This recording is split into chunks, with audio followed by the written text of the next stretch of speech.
سلام. هم لطفا کفشاتو برگرد بخواب رو تخت.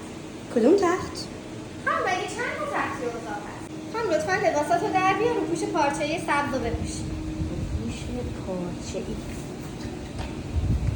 هم دراز بکش رو تخت. بخواب روی کمرت. خانم بخواب روی کمرت. کمر. هم چه کفشاتو در نیاری؟ خانم پاتو بچرخون به پهلو.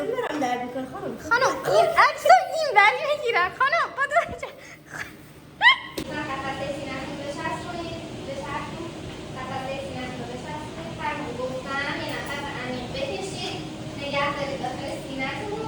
بیرونش ندید. چند لحظه بی حرکت. خانم کجا میای؟ گفتی چقدر دیگه عکسم آماده میشه؟ خانم 5 دقیقه دیگه. سالن بشینم؟ بله بله. پیش کی ببرم عکس نشون بدم؟ خانم دکترتون.